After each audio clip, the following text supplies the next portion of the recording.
podcast back again. We've got one back from last week after both being off last week. Both had colonoscopies while they held each other's hands. We do have Grant back. Ethan, we aren't sure. We haven't heard from him. We are not sure if he is dead or alive. That is still up in the air. We haven't heard from him in about a couple of days.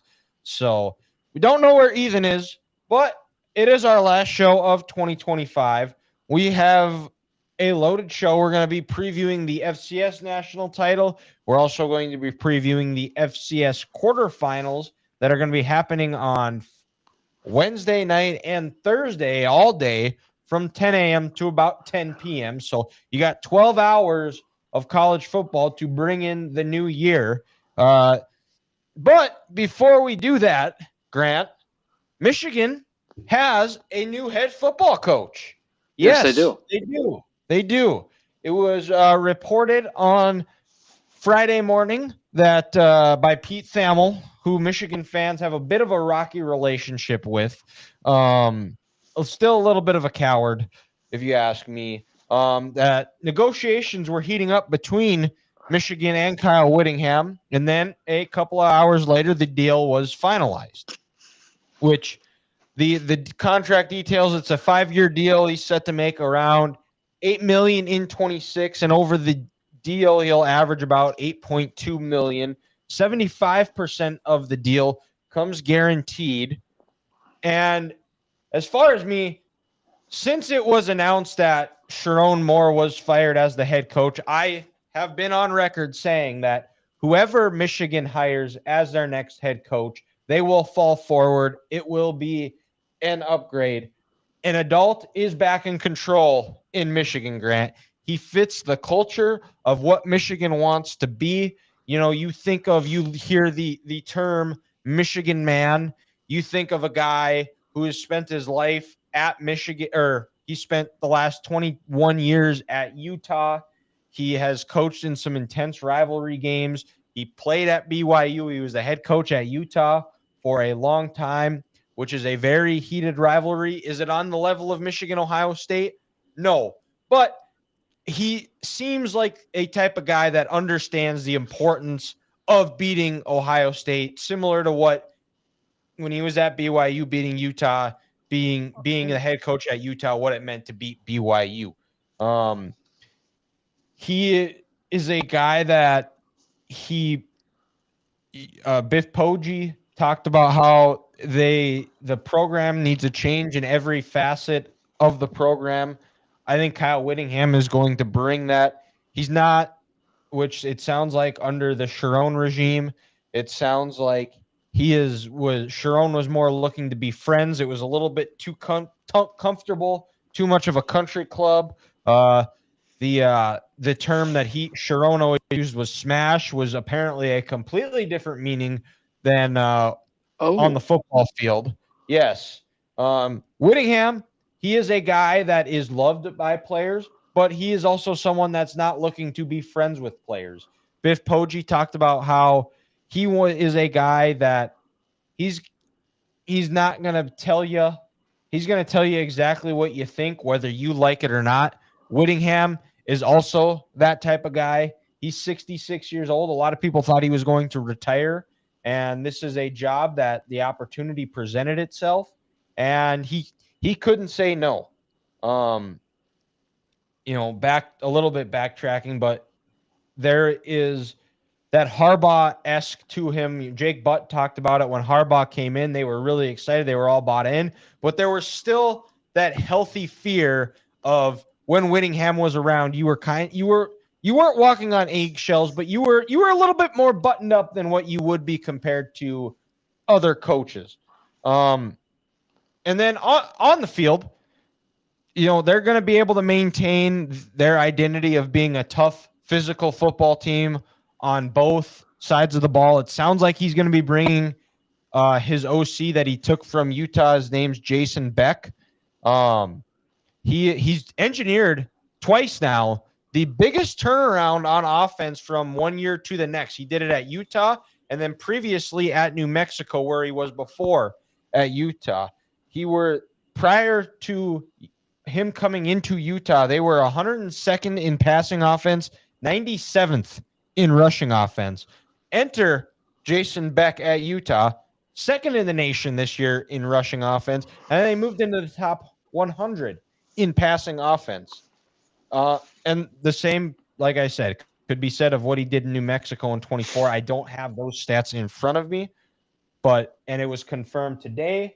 He is also retaining Tony Alford, which is huge. That was probably the best room on Michigan's team this year, and also helps bringing in 5-star running back Savion Hyder.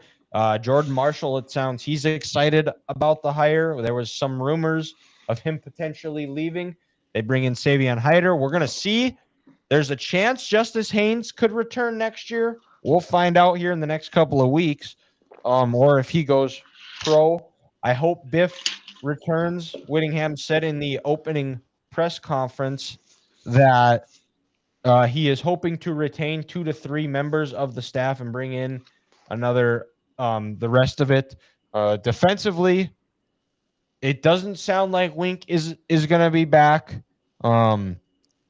I wouldn't have been opposed if they did want to bring him back. Kyle did call the defense at Utah. I'm not sure if he's going to continue that here, but the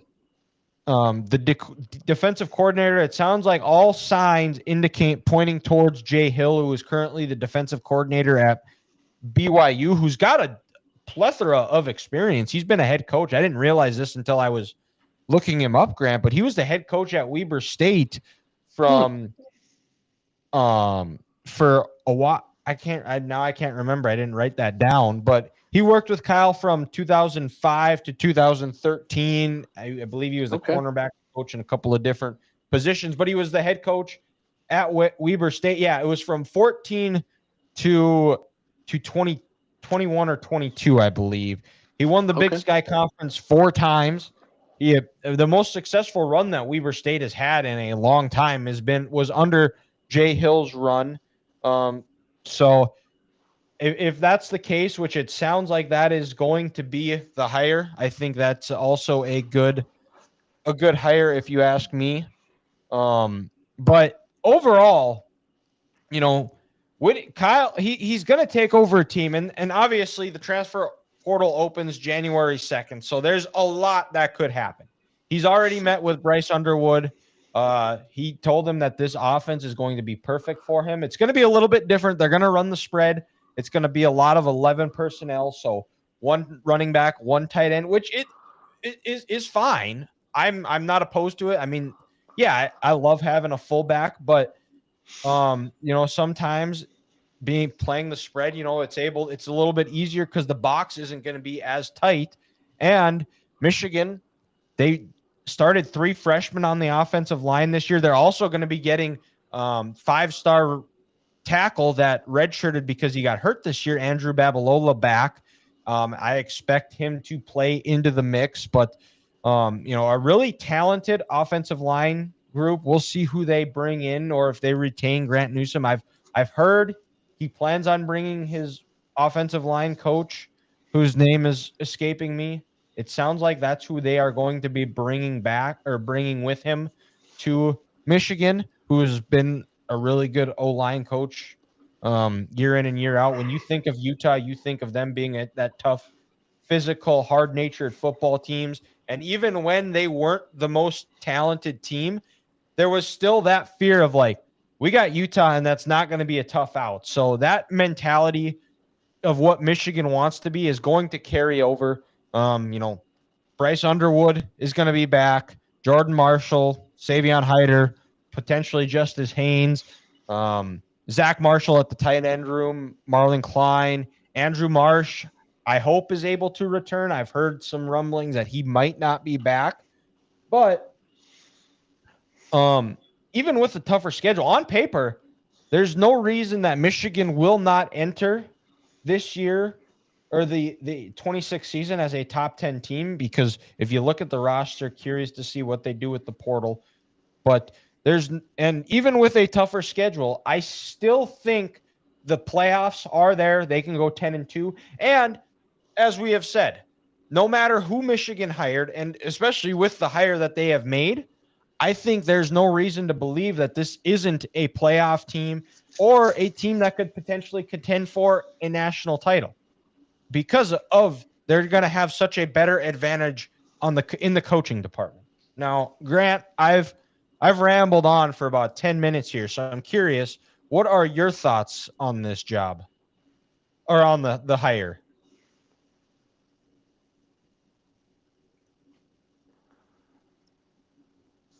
Oh, sorry, my turn now, Dylan. Yeah, like you said, they absolutely nailed this. Um, because what Michigan went through with Moore and that scandal, and someone who was just happy to put on his LinkedIn or tell the world that I'm the head coach at Michigan, to a guy who truly loves football and wants the best for his players and has a career filled of championships and winning. It's not a better hire in sports this hiring season, if you ask me. It might not be the sexiest name out there, but you guys won a national championship a couple of years ago by not being a sexy bunch, by on the football field doing everything right, having a suffocating defense, that good running game, no penalties. What does the Utah coach football team do? Exactly that right there. And also, it's a telltale sign when Urban Meyer says 20 years ago, yes, I'm leaving for Florida. I'm taking a different job. But Kyle Wittingham, I want him to be the next head coach. He should be the next head coach. I want him to come to Florida with me, but he's the guy who should take it over. You know what? I didn't realize, Grant, that he actually coached the bowl game that year when Urban left. Urban didn't stay back and coach the whatever bowl they played. I believe it was the Fiesta Bowl. He didn't. Urban left for Florida. Kyle Wittingham his first win was that Fiesta Bowl win with Alex Smith. I thought Urban was there. I did not realize that. I thought so too. I was looking at his Wikipedia and I was looking at his record year by year, and it was like, oh, no kidding. He wasn't the guy. He wasn't the coach.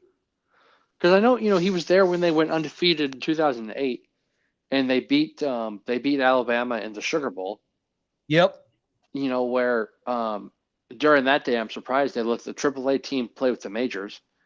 Sorry, Nick Saban, you were the AAA team that day, but like you said, it can't get much better than this because truly, Kyle Wittingham just loves football, and Michigan needed someone who loved football, who didn't love the job, loved the actual sport.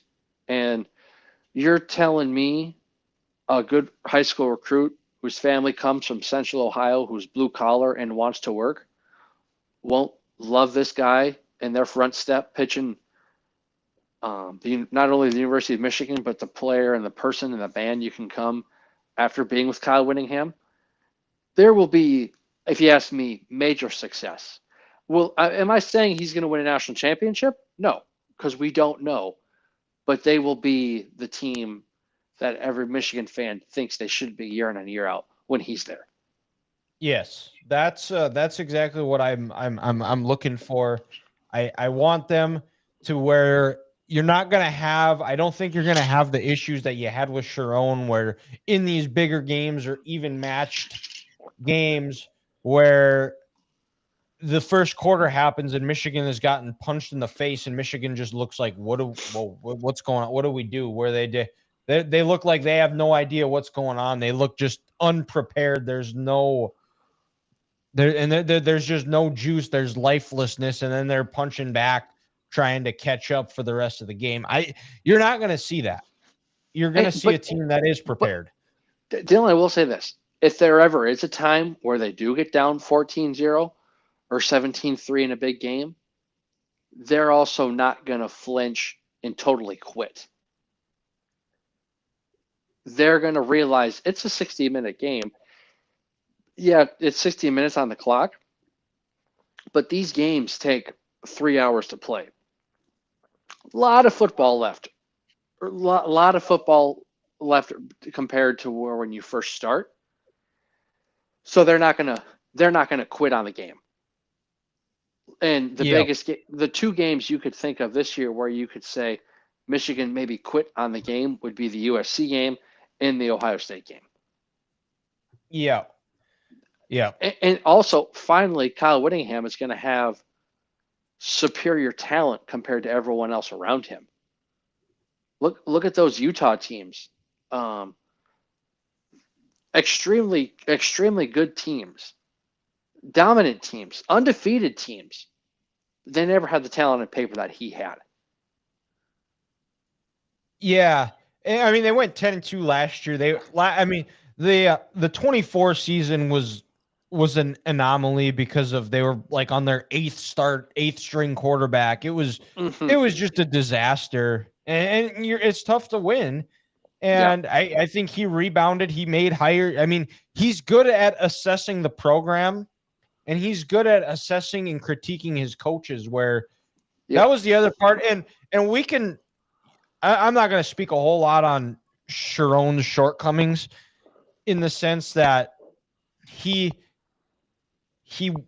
wasn't obviously his mind was on other things, but the other thing that Kyle is going to bring, especially when assembling a staff, is a guy that's been in college football for 40 some years, been a head coach at one place for 20 some years. He has so many different connections that he can go and get some really good coaches, where Sharon didn't quite have that experience or those contacts, where he was able to pull more experienced coaches in a sense, or let them.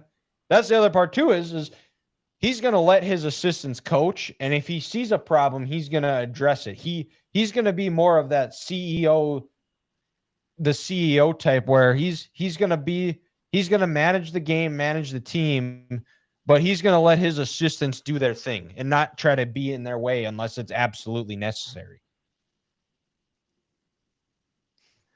Oh yeah, without question, and that's, I think, a trait as a head coach that not enough coaches in America have. You have to trust the people in your building. You can't be a micromanager, because it will eat you alive. There's too much going on, especially in today's world of college football, with the transfer portal, name, image, and likeness, just navigating today's media, social media. You have to have the trust and the faith of people around you. And if you don't, it's going to consume you, and it's going to run you out of the industry. Yep. But also, another thing, you can tell Kyle Wittingham spent 21 years at Utah with his, I don't want to say hatred, but his disdain for Brigham Young University, because even on his way out, he took their defensive coordinator, like you said, someone who brought the Cougs to having a top 20 defense each and every single year. Yeah, he did, and it was a place that he was at, or he went. He used to love BYU. Now he can't stand it. Yes, and I think it'll be a healthy rivalry with him, with Michigan State and Ohio State. He's not going to let that game consume him, like the people of Columbus, Ohio, who have an unhealthy relationship and addiction to Michigan. But he will realize, like you said, how important it is. It's weird. I was told for the last 4 years about how that game, actually last year, the game doesn't actually matter at all, because it's about winning the national title. But weird, Ohio State wins a game again now, and suddenly it's the biggest deal in the world. I don't know. I'm not sure what happened there, that they made them change their tune, but that was, it's interesting nonetheless. And since we have started talking about Ohio State, let's preview hang on. We'll get to Ohio, the college football playoff games. We're going to touch briefly on the FCS National Championship games. Going to play it on Monday, January 5th, between the Montana State Bobcats and the Illinois State Redbirds. The Redbirds, a team of destiny who have traveled damn near almost 10,000 miles these playoffs, have been on the road since the first week in the playoffs. They went and beat Southeast Louisiana, then pulled the upset of the year against NDSU, then go out to UC Davis, win, then go cross country back to Villanova and get the win. And now their shortest trip of the year down to Nashville, 6.5 hours away from Normal, Illinois. Now, I think Illinois State has a chance, especially in this first half. I think they could potentially muck this game up, bring them into a phone booth, and see what Montana State does. The problem is that Montana State, on the other hand, they are hungry. They have been so close since Brent Vegan has joined him. They've had the grasp of victory in their fingernails and have had some heartbreaking losses. I think that they are playing at an all-time level right now. They have faced the adversity. I think they have also been battle tested. They lost early to Montana State or South Dakota State, excuse me, early on in the year. That was the last time they have lost. They took Montana's best punch twice. They've taken Stephen F. Austin's best punch. They've taken Yale's best punch. I think this team is focused. I think last year it sounded like they took everything a little bit too serious and they came out a little bit tight. I think you're going to see a much looser Montana State team this year. And I think they're going to find a way to win. I think this game is going to be close at half, but in the end, I think Montana State, I think they are just too good on both sides of the ball to where I think they're going to end up pulling away. I think I wouldn't be shocked if we get to the fourth quarter and it's a one-score game, but I think Illinois State's just going to get worn down. I think the break is going to hurt them a little bit. So I got Montana State winning 27-10. Okay. Yeah, I'm with you, Dylan. I'm not going to pretend like I'm a Montana State expert here, but I do think they are going to win this game. It feels like their year. The big bad wolf is not in it anymore, and they seem to be playing hot. They seem to be really rolling over people in playoffs, and I think Montana State is going to win by, let's say, 15 points, 28-13. 28-13? Yes. Okay. All right. There you have it. Now, let's go up to the FBS here. We've got quarterfinals. We're just going to go in order. We're going to pick our winners. We're going to preview each game. So we've got Ohio State versus Miami, 5:30 New Year's Eve on ESPN. Ohio State a 9.5-point favorite here. Now, Grant is probably going to say Ohio State is going to roll Miami and it won't be close. And that could happen.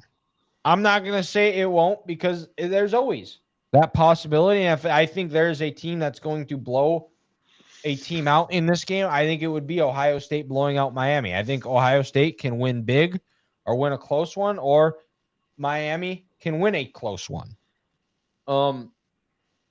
Someone on the show does have to play devil's advocate, though. Miami's defense is legit. They are good. Offensively, I'm not putting a whole lot of stock into what happened in the A&M game because, Grant, you've played football for a long time. I've played. I shouldn't say I played. I was on the team, but coached. And the wind was a huge factor in College Station. And we live in the Midwest, so we've had some windy games, and there's a lot of time. And when the wind is a factor and the conditions aren't ideal, and it turns into a field position game,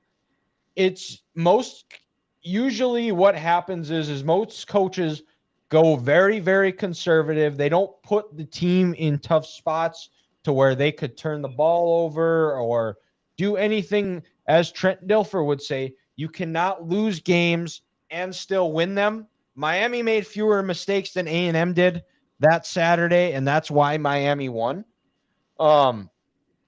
But this game is going to be played in a dome, so the weather will not be a factor at all. Now, for Miami to have a shot, they've got to run the ball effectively, similar to what they did against A&M. They ran it for, 240 yards or something like that? And Carson Beck has to take care of the football. And we have seen a Mario Cristobal coach team beat Ohio State, where they took Ohio State into a phone booth, and Oregon bodied them pretty good. And that was back in 21, if your memories aren't as sharp. That was when Oregon went in with their backup quarterback, no Kayvon Thibodeau, and beat Ohio State by 2 scores. I think this is the styles make fights. Cristobal is going to want to try and keep this game low scoring here. But Grant, what are some of your keys to the game?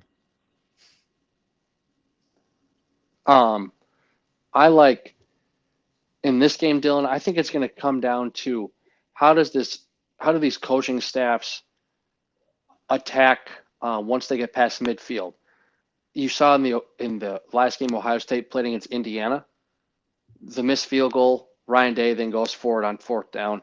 Miami had those kicking problems against A&M. When these teams get across midfield, does the play calling change where now, you know what, hey, screw it, it's 4 down territory? Or since we're inside, it's maybe not as windy, we're going to try something new. 2 really good defenses playing, we will kick a field goal. I'm intrigued to see how that goes. I want to see the play calling early to see, hey, do we need 3 plays to get 10 yards or do we need 4 plays to get 10 yards?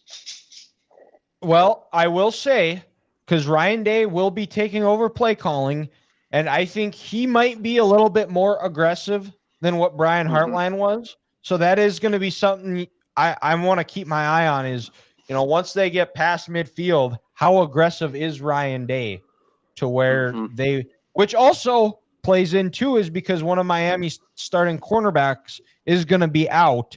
So that's also going to be, Ruben Bain's going to have to play big, especially if that corner is not going to be playing for Miami. I think that pass rush, because we saw it in the Big Ten championship game when Sayan had guys, he didn't, it was obvious that he didn't face a pass rush as nasty as what he faced against Indiana in the Big Ten championship. So if they're able to get pressure with 4 and Miami's able to drop guys into coverage and make Sayan go through his reads, I think they might be able to bait or get him for a sack or push him back to where they get him behind the sticks. Stop it. No. Disciplines Raleigh. Well, yeah, she's just getting bored, and she's been with me for the last 10 days, and she's getting bored, so she's yelling at me now for no reason. But that's the big thing is which offense in this game, Dylan, can establish the run. That's what I think it's going to come down to. Just like the Michigan-Ohio State game, the winner of the last 20 games has been the team who can run the ball more. Well, look what Miami did against A&M. They were able to dominate the ground, and they didn't let that A&M offense get moving. So I think whoever can establish this run is going to be better set up for success, because then in return, you're going to be able to come on these offenses are going to be able to call deep shots and get these chunk plays. And which team gets the 2 to 4 chunk plays in this game is probably going to be your winner. Because if it's just a straight drop back game with Julian Sayan or Carson Beck, I really don't like either quarterback in a straight drop back game. Like put Julian Sayan Julian Sayan, he had a great year, and he's going to continue to be a good player for Ohio State. But put him somewhere else where he has to be the guy without those 2 wide receivers, it's a different story. And look at Carson Beck at the University of Georgia. When they have to be the guy, they really can't. So who can get help from their running game to make sure that doesn't have to happen. Well, and we heard all year about Ohio State. It's like, well, they just gotta unleash Julian Sayin, and if there was ever a chance to do it, would have been against Indiana, and he underwhelmed. So, like you said, there's let's just get to the predictions here. So who wins, Grant? Who goes on to the semifinals? Ohio State or Miami? So it will be Ohio State, but it will not be by the 9.5 points. I'm gonna say Buckeyes by 6. Buckeyes by 6. Okay. Buckeyes by 6, and also that's because Dylan Carson Beck is going to make the turnover that cost this game. Yeah. Sayin might not make the play, but he's not going to turn it over. Yep. So I'll say 26-20 Ohio State. Okay. I've got Ohio State 24-13. I just don't think I think Carson Beck is going to have an ugly turnover when you can't have it. And I trust Julian Sayin and Ryan Day a little bit more than I trust Carson Beck and Mario Cristobal. So I got Ohio State moving on 24-13. Let's go to the first game on Thursday. The Texas Tech Red Raiders, the 4 seed, are 2.5 point underdogs against the Oregon Ducks. This game 10 a.m. Mountain Time on ESPN. I think this is a game that's going to be won in the trenches. Oregon's offensive line versus Texas Tech's $7 million defensive line. Oregon finally got the receivers back.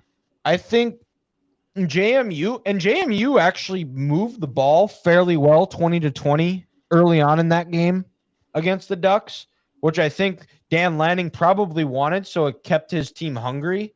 I think he knew that he was going to win, but he was like, I got to find something to keep these guys motivated. And if they move the ball in the way, JMU put up 34 points, and he's been hounding that for the last 10 days. 34 points to JMU, really, guys? Let's figure this out. I think, and Oregon, they did get their receivers back at the right time, which could, if there was a weak spot in the Texas Tech defense, it is their secondary. And I'm also curious to see which quarterback. I think all the other factor is which quarterback is going to play better. Now, Oregon, I think, is a little bit more battle tested. If you look at their schedule, they've been in some tough games, some tough atmospheres, and they've been able to find a way to win. I think they also know that if they do win this game, they've got a chance at revenge against the team that beat them and cost them a shot at the Big Ten title. But what are some other keys to the game, Grant, that you got your eye on in this one? I want to see Texas Tech's level of conditioning. When this game is being played, they wouldn't have played a game in over a month. Yeah, December 6th. Yep, last time we saw them, the Big 12 championship game against BYU. And I say their level of conditioning because, yes, that Texas Tech D-line is nasty, and they get after it, but they haven't seen an offensive line like Oregon's yet, where they will just lean and lean and lean on you. And even if they're only getting 2 to 3 yards per carry in the first half, as the second half goes on, everyone gets a little tired. What's the weather going to be like down in Coral Gables at 12 Eastern? Is it going to be 85 degrees and humid? If that's the case, hands are on the hip, they're sucking in more air, you're getting tired. And when you're not trained and you're not used to this, like you said, how Oregon is battle tested, how does Texas Tech react to that?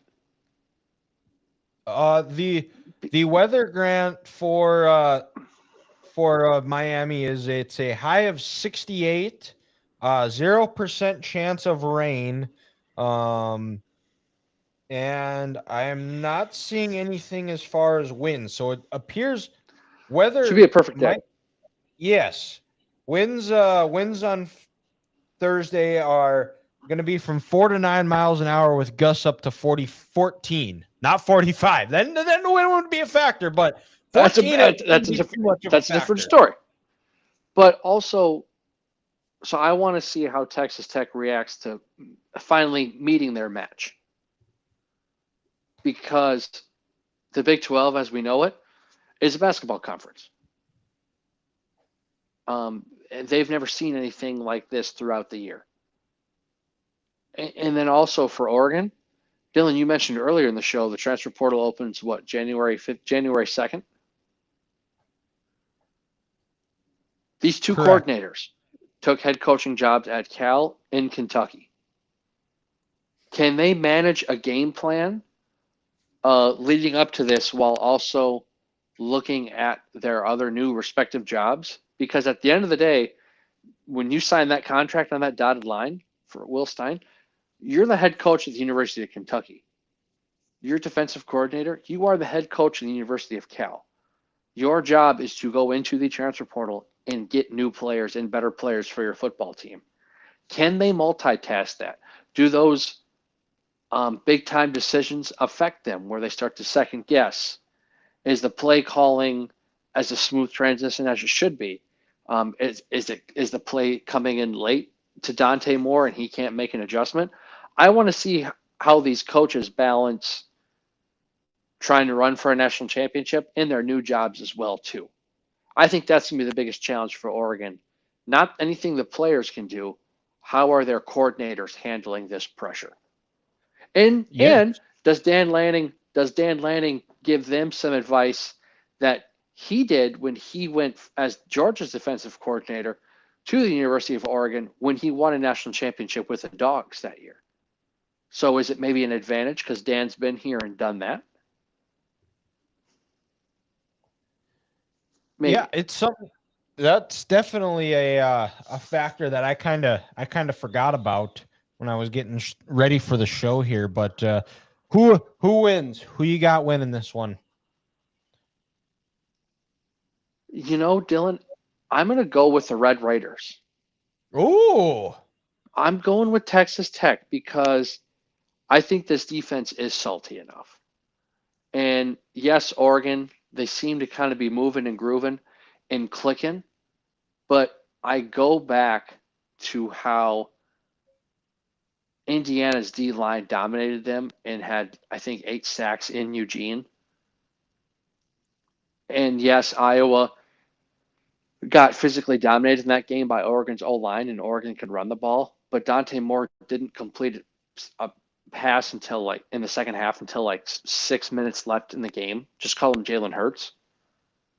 And it was a down year, if you ask me, for Iowa's defensive line. So even though they have all these quote All-Americans in Oregon, I think they're going to struggle again. And I think that defense and that saltiness in that West Texas oil money is going to get a win down in Miami. All right.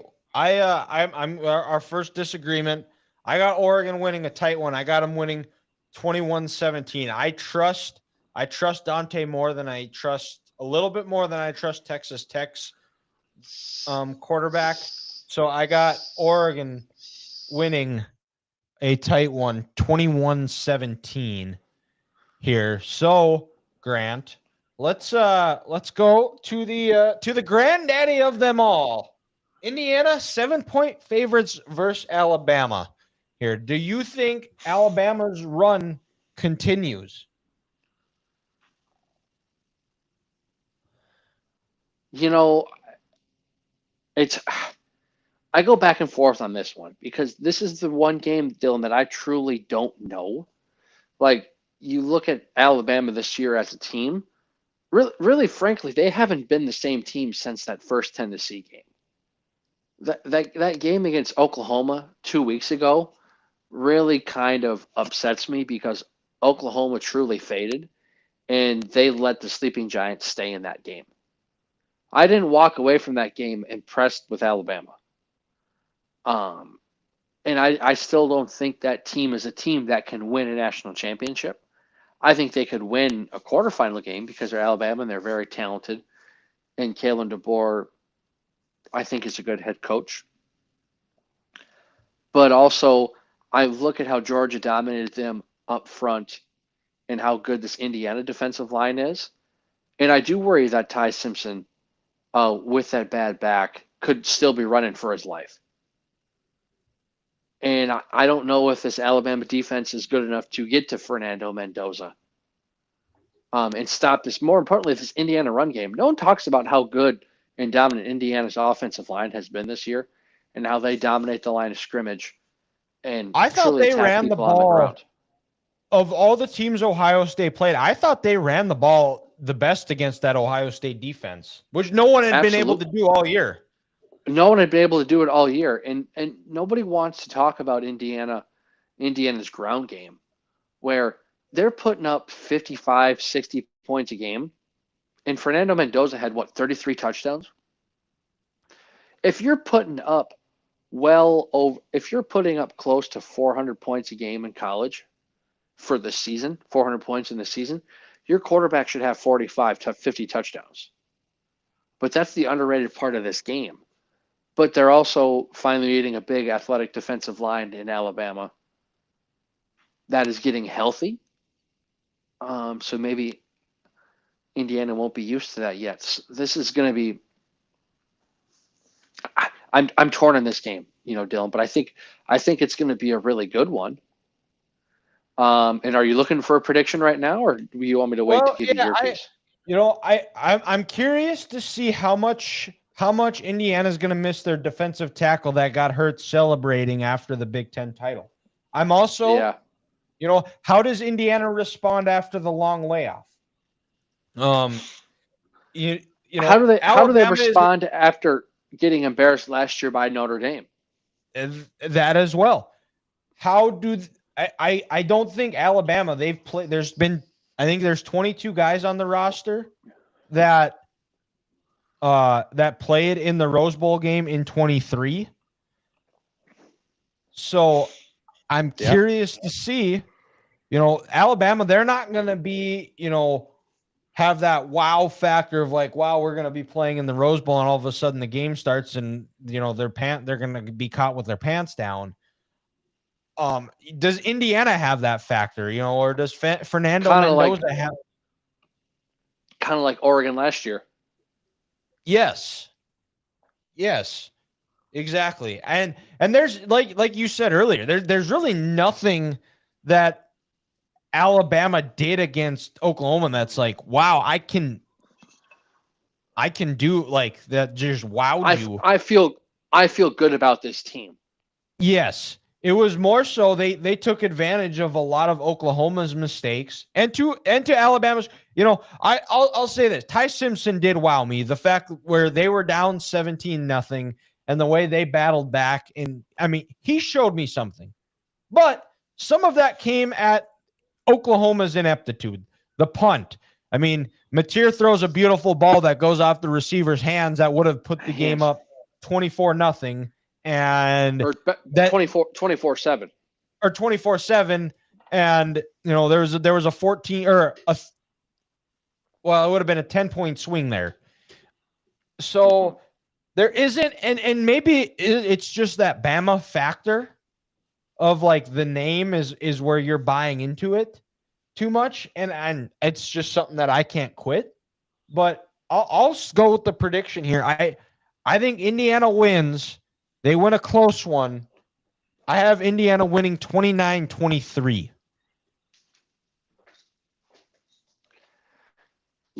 I agree. I agree with you. I do think Indiana wins this game.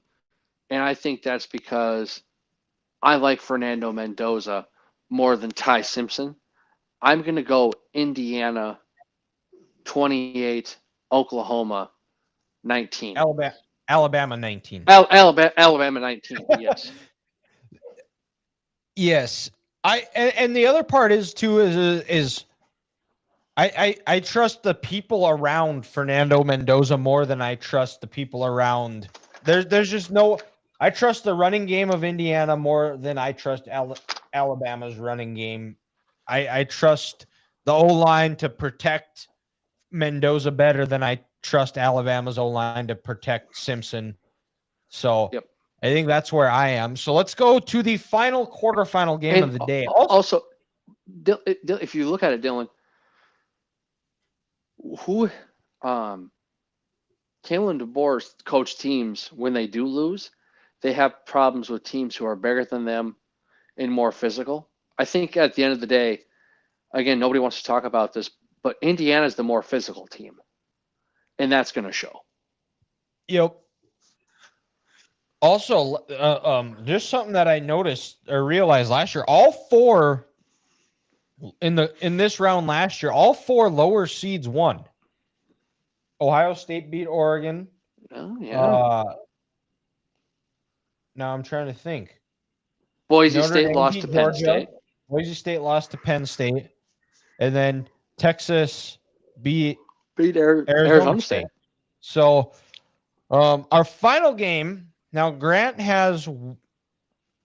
so far has 3 higher seeds winning. I have 2 of the 3. Let's go to the final matchup of the day in the Sugar Bowl. Georgia 6.5-point favorites versus Ole Miss, 6 p.m. Mountain Time on ESPN. A rematch from a game that was played in October. Difference is Ole Miss has a new head coach. And I also feel like Ole Miss in that game gave Georgia their best punch and lost. Since the halftime of that game, there was something that clicked with that Georgia defense, and they got back to being that Georgia defense that we were used to. Yeah. And I think they're playing at a different level. I think potentially this is where you're going to see the Pete Golding, that lack of coaching experience, kind of what I previewed or talked about in the Tulane preview of, Charlie Weiss isn't going to have Lane Kiffin in his ear, giving ideas of what to call or just saying, hey, this is what we're going to call. Pete Golding, if you ask, we could get Hayden on again and we can ask him what his thoughts on Pete Golding were when he was the defensive coordinator at Alabama. He had a tendency to give up a lot of 3rd and longs when he was the DC at Alabama. I'll just leave it at that. And Gunnar Stockton, it was playing like a Heisman candidate. I think he is hungry. He's going back to the scene of the crime, a game where he didn't play very well last year. I think that is in his head, and I think that they are hungry. I think this is a national championship level team.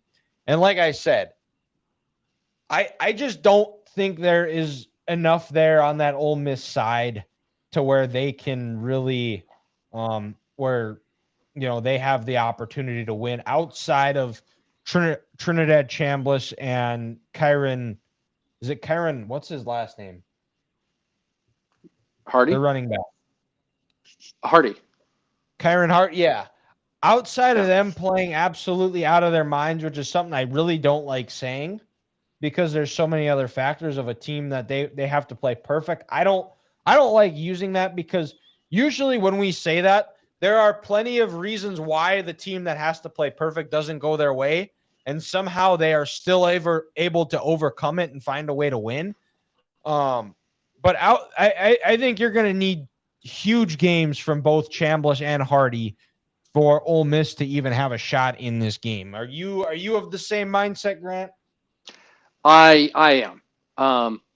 Of all the games here this week, this is the one that worries me the most, that I think could get out of hand. Because, like you said, Ole Miss gave Georgia its best shot in October, but even then, they didn't force a punt that whole day.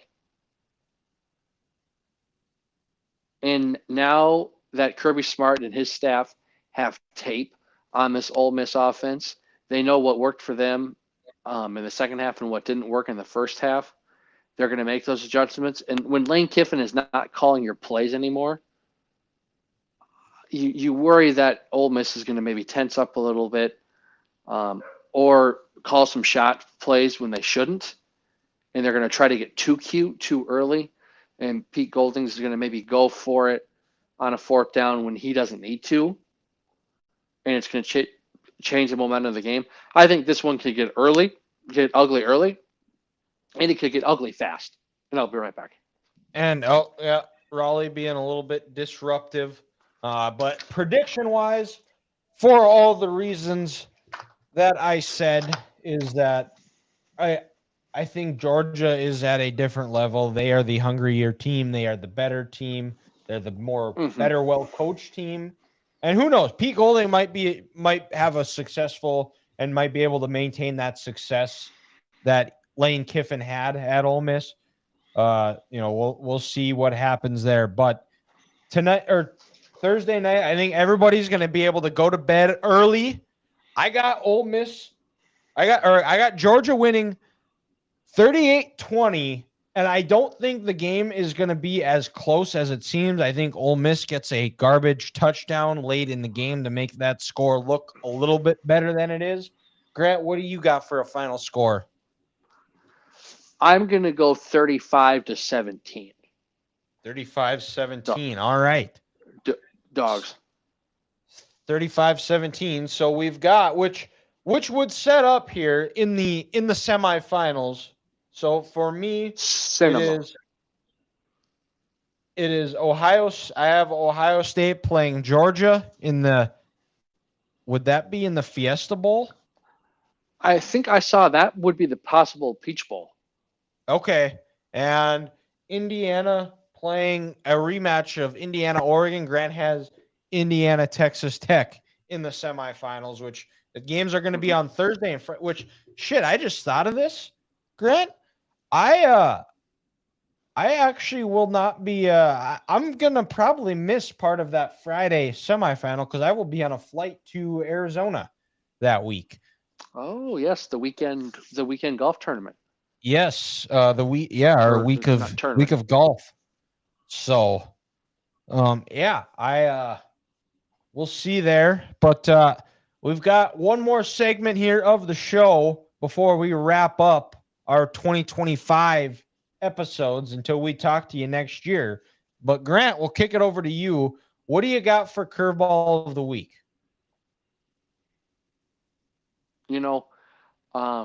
Got this idea earlier today from talking with our fellow, good friend and listener, Ms. Jenna. So, Dylan, I would like to know, what would be your dream car? Dream car? Dream car. Yep. You become famous. You make more money than you know what to do with. You could have any car in the world. What would that car be? That. What are you talking about? I'm not somebody that's like super fascinated by cars or vehicles. I'm more of a I don't even know what the right word would be, but I drive a Ram 1500 right now. It's been great to me. But I think it was a couple of years ago I was driving to Bismarck with my parents, and there was a Camaro that sped by us, and my mom was like, "Oh, they are speeding. How they shouldn't be going that fast." And I perk up and I say, "Well, in that guy's defense, Mom, if I drove a car like that, I would have a hard time driving that car slow too. But I don't think it would be a Camaro. Oh, it would be something fast like that. My dad has always wanted a Corvette. And yeah, if I had the endless money that I'd have, I'd maybe buy my dad a Corvette. And I would, hell, why not? I'd just buy a Lamborghini. A black Lambo. I like it. If you would have asked me that when I was like 12 or 10, I would have said a Hummer, but Hummers have kind of lost their luster over the years. But when I was young, a Hummer, that was what I wanted. Mm-hmm. In terms of like, if I had the kind of money that I'm talking about with this, I'd probably have two cars. I'd have my one where I'd use for my everyday purposes, but it would still be a super nice car. Like I'm talking a Mercedes a good Mercedes sedan where, Dylan, I don't know the name of the brand of it, but that's still a $90,000 car just to have. But if I wanted a car or had one for walk into a room, walk into a party, hey, look at me, I'm better than everyone else, it would probably be a Rolls Royce. A Rolls Royce, okay. Like the one Antonio Brown had when he came into training camp, however many years ago, driving in with that puppy, that would be a nice car to have. Because like I said, I'm with you. I'm not going to act like I'm some talking head who knows everything about cars, but that car would be sharp, and you'd have people looking at you like, what does this guy do? Because that thing's a nice whip. Yeah, if anything that I would say that I would want to change with my current vehicle, because that it's good enough for me as far as that goes. If I had to make any changes on it, I would say is I'd get it all black, everything all black, because Yeah. as much of a pain in the ass black vehicles are to keep clean, when they are clean, brother, they are clean. Clean. Mm-hmm. But no, you're absolutely spot on. Or spotless. Your take is spot on, and that car is spotless. Yes, it is. As was this show. This show was spotless. Thank you to everybody who has tuned into the tonight's show or listened to us later on. We appreciate you listening all the way through. Make sure you like, rate, subscribe, 3GTB Podcast. Make sure you do the number 3. I've never specified that, but I've learned that if you spell out the letter 3, our show does not show up. But make sure you use the number 3. Make sure you subscribe, follow us on all of our social medias, 3GTB Podcast. Thank you guys for listening, and wait for it, Grant. We will talk to you next year.